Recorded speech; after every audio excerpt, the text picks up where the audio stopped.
जय गुरुदेव। बच्चों, आज मैं आपको राष्ट्रभक्त नेताजी के बारे में बताऊंगी।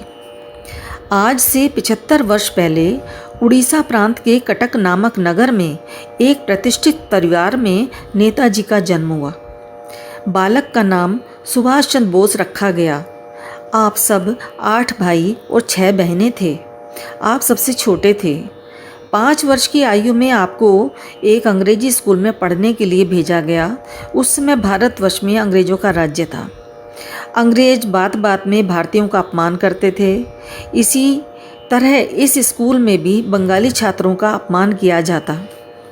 जब यह सब उस होनहार बालक ने देखा तो उसे बिल्कुल अच्छा ना लगा। उसको यह जानकर बड़ा दुख हुआ कि कोई भी भारतीय छात्र उनका विरोध करने का साहस नहीं करता और चुपचाप सब कुछ सहन किए जाता है। अब तो हमारे नेताजी सुभाष चंद्र बोस, जो उस समय बालक थे, बदला लेने पर उतारू हो गए। एक बार सब विद्यार्थी खेल रहे थे कि उनमें से एक अंग्रेज विद्यार्थी बोला कि भारतीय बहुत नीच होते हैं। इस पर दूसरा अंग्रेज बोला, मैं इन्हें जहाँ देखता हूँ ठोकर मार देता हूँ। यह सुनकर सभी भारतीय बालक तिलमिला उठे, पर वे एक दूसरे की ओर देखने लगे। अब सुभाष बोस से ना रहा गया और एकदम उन अंग्रेज लड़कों के सामने जाकर क्रोध से बोले, मैं भारतीय हूँ, बोलो क्या कहते हो।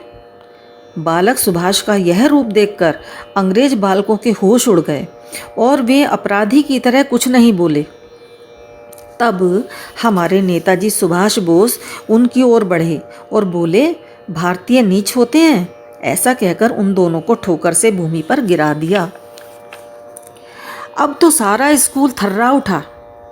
सुभाष बोस जिंदाबाद और अंग्रेज मुर्दाबाद के नारों से आकाश गूंज उठा। अब आप सुने इनका सेवा भाव। जब इनकी आयु 12 वर्ष की थी तो एक बार नगर में हैजे का रोग खूब फैल रहा था और लोग धड़ाधड़ मर रहे थे। इन्होंने अपने साथियों की एक टोली बनाई और नगर की निर्धन बस्ती में जाकर लोगों की सेवा करने लगे। इन बालकों ने सेवा में दिन रात एक कर दिया। अपने पास से औषधि देते और कहानियाँ सुनाकर उन्हें प्रसन्न रखते। संसार में सभी प्रकार के लोग होते हैं। इस बस्ती में कुछ लोगों ने इनका विरोध किया और कहा कि ये धनी लोगों के बालक हमारा अपमान करने आते हैं, पर इन बालकों ने किसी बात पर ध्यान नहीं दिया और सेवा करते रहे। इस बस्ती का सबसे बड़ा गुंडा और इनका विरोधी हैदर खां था। यह कई बार जेल जा चुका था। प्रभु की लीला, इसका घर भी इस भयंकर रोग से न बच सका।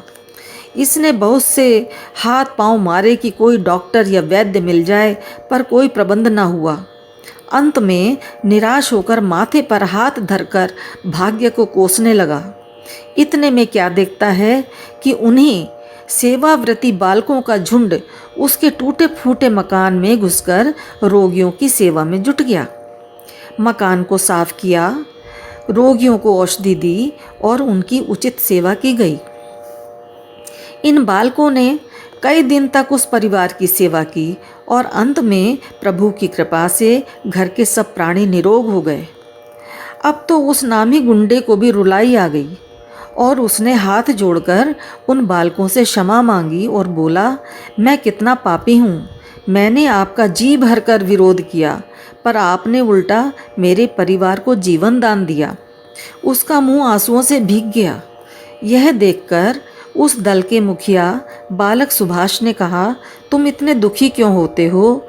तुम्हारा घर गंदा होने से ही रोग घर में आ गया है और इसी कारण यह कष्ट उठाना पड़ा। हैदर खां बोला, नहीं, मेरा मन और घर दोनों गंदे थे। आपकी सेवा ने दोनों का ही मैल साफ कर दिया। आपका यह उपकार मैं कभी नहीं भूल सकता। भगवान आपका भला करे।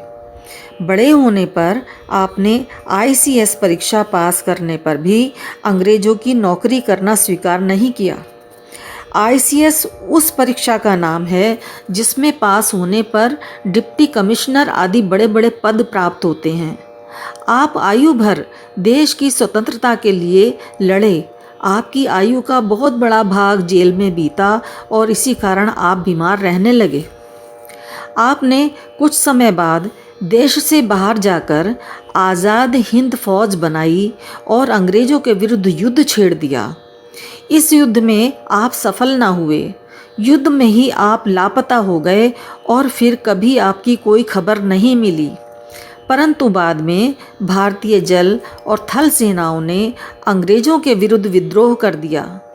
फिर कोई चारा न देखकर 15 अगस्त 1947 को अंग्रेज़ों ने भारत को पूर्ण स्वतंत्रता दे दी। यह है उस महान पुरुष के त्याग और तपस्या का फल, जिसका नाम लेते ही भारत के बच्चे बच्चे की आंखों में आंसू आ जाते हैं। नेताजी को आज भी भारत का प्रत्येक नर और नारी श्रद्धा के फूल अर्पित करता है। जय गुरुदेव।